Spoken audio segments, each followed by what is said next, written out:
I welcome you all to LearnWithJoes, an academy of knowledge economy. My name is Josephine. I'm the digital educator or the digital professor of LearnWithJoes. Tuesdays like this, I teach a core course. And Fridays, I discuss on germane issues, trending issues that are very, very important and critical to our existence, to our life, to our children, to our family, or lessons of life. That's what I talk on Fridays. For some weeks now, I've been teaching on liberation theology and then Black theology. I've taught on the Latin America liberation theology. I've taught in all other European and all other kinds of theology.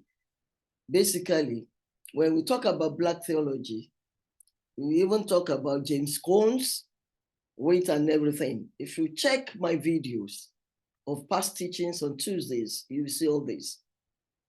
I think last Tuesday or a week before that, I started on South Africa Black theology, which is kind of different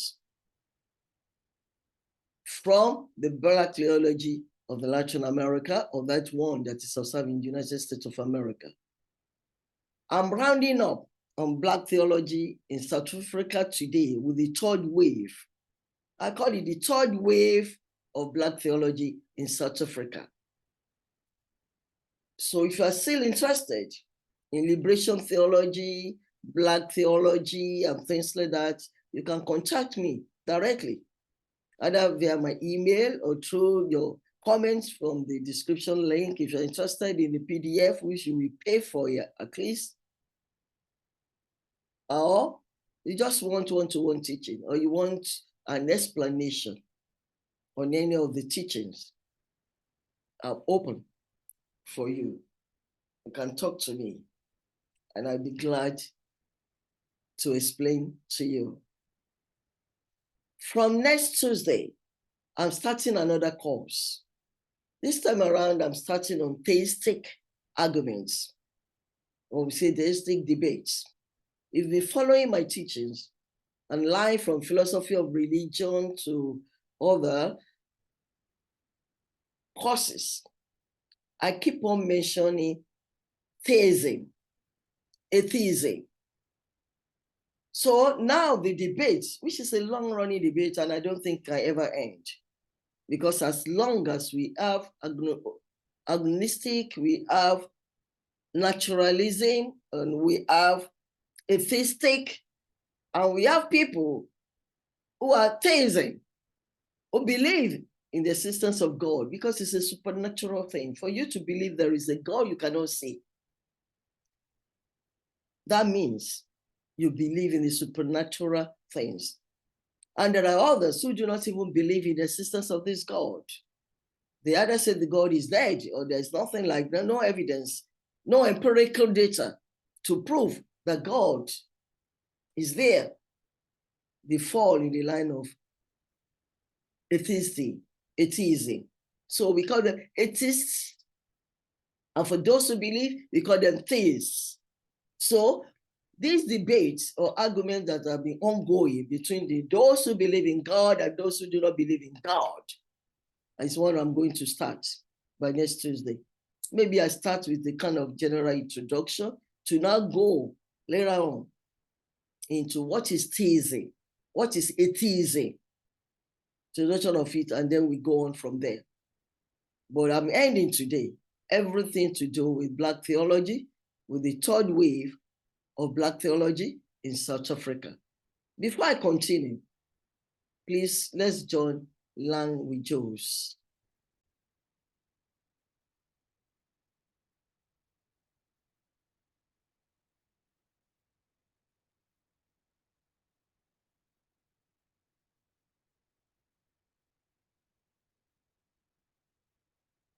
Well, thank you for joining me today again.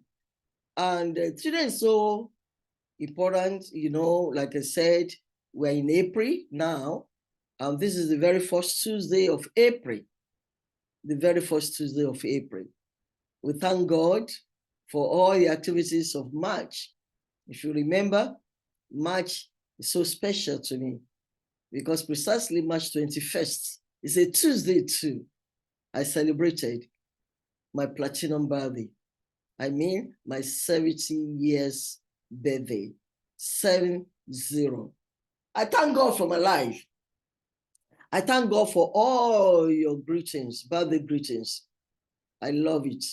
And I see a lot of you viewed my complete birthday celebration in Atlanta, Georgia. And I hope you like it. So we are back to serious business, which is business of teaching. And that is what I'm going to do today by taking you to the third wave of Black theology in South Africa. And once again, my name is Josephine, and this channel is Learnwithjoes, an academy of knowledge economy. And like you know, I like to show you presentation on slides so that you can follow as I teach. So just run for me as I do that.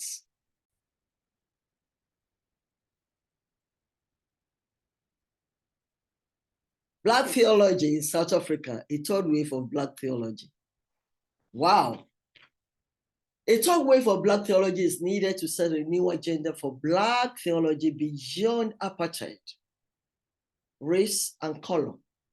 Anybody who knows about South Africa, what you'll be hearing during the Nelson Mandela period is an apartheid South Africa.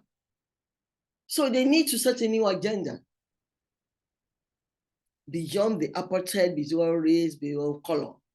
So if Alan Bosak is proper, Black theology was about much more than ending apartheid and racialism. It was part of a more significant ongoing movement. Rediscovering human dignity and Black identity is central to identifying its role and place in post-apartheid South Africa.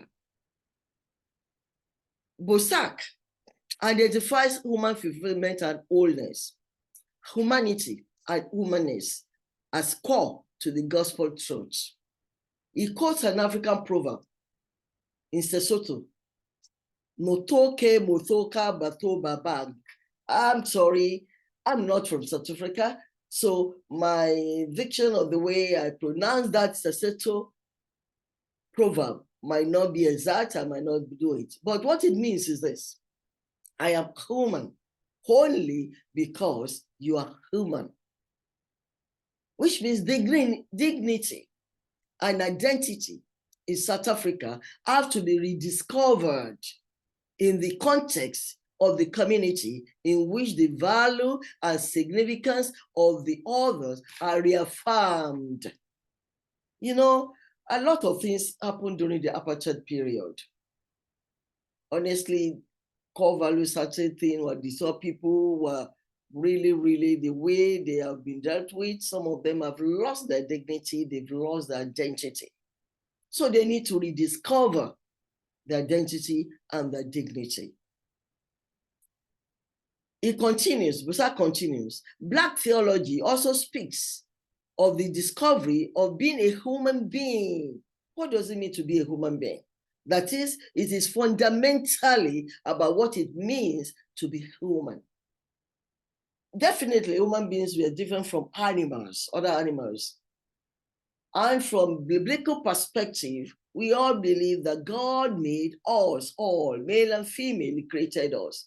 But what does it mean to be a human being? If racism is the agenda, once key, Black theology becomes redundant with the end of apartheid.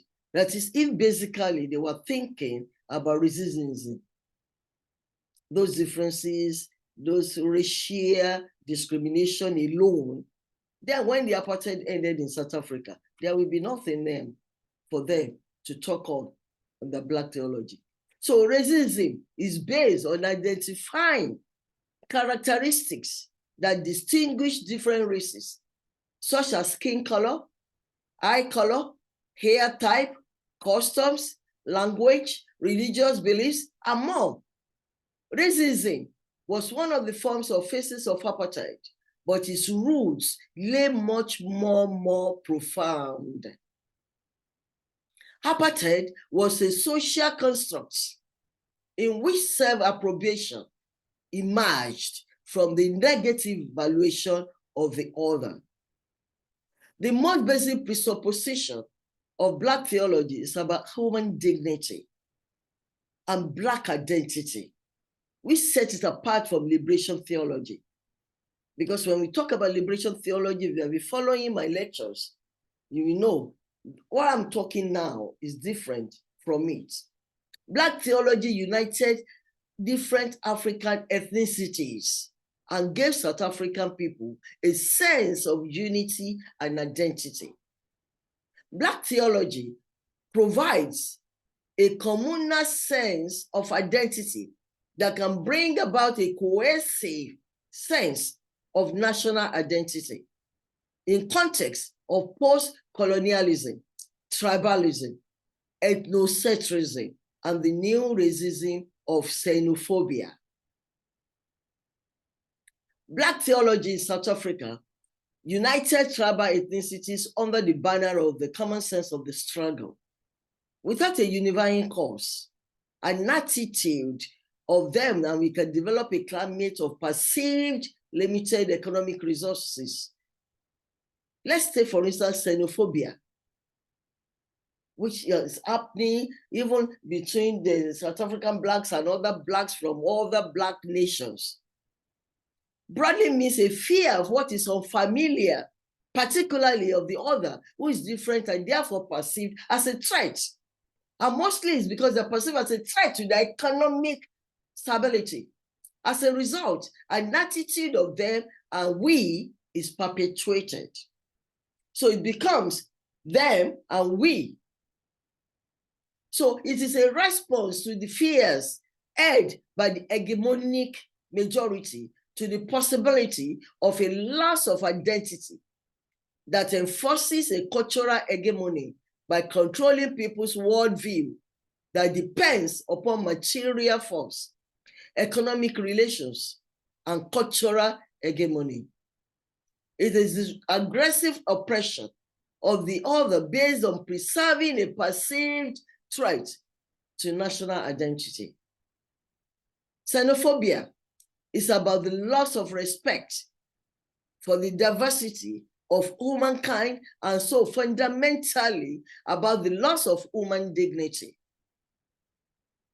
The only solution to the problem is to effectively teach and preach about human dignity within schools, tertiary, and majorly churches. The essence of Black theology that developed in South Africa was a struggle for human dignity, what it means to be a human being, and to know one's identity. That sets it apart from liberation theology. Black theology is a grassroots theology that does not simply act on behalf of the poor and the marginalized, but draws them into the struggle on the grounds of human dignity and identity. It is a theology that confronts imbalances of power and abusive power structures to restore human dignity and identity.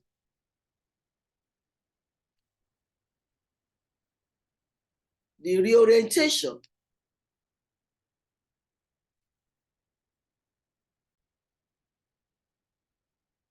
reorientation of Black theology to the biblical concepts of repentance, reconciliation, forgiveness, love, justice, and the poor distinguishes it from liberation theology, which is oriented towards freedom, liberation, justice, and the struggles of the poor, interpreted almost exclusively through the Marxist theory of class struggle.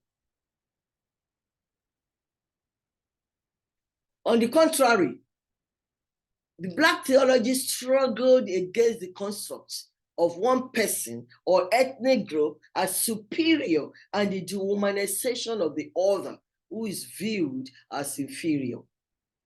So Black theology is responsible to both the oppressed and the oppressors, to break the cycle of oppression so that the oppressed do not become the oppressors. A return is required to the most traditional of meanings, of hermeneutics, in which the most basic reading and interpretation of a message is the human being's search for dignity and identity. Because human dignity and identity have been disregarded in post-apartheid South Africa. Now, more than ever, there is need for Black theology. So liberation theologians and supporters of liberation and Black theology, they are Hans Kong, German, Georgie Motman, Gustavo Gutierrez, Samuel Ruiz, Camilo Torres, Colombia, and others like Desmond Tutu of South Africa. I'm going to end here. Like I said, I want to end here, and I think I've done enough on liberation and Black theology. I said it initially that the other aspect of liberation, which is feminist theology, I'm not going into that at all. So this ends it. But join me on Tuesday for a new course on theistic arguments. And don't forget to join me first on Friday for another interesting Friday tonic. I want to wish you well. Have a very wonderful week. You are blessed.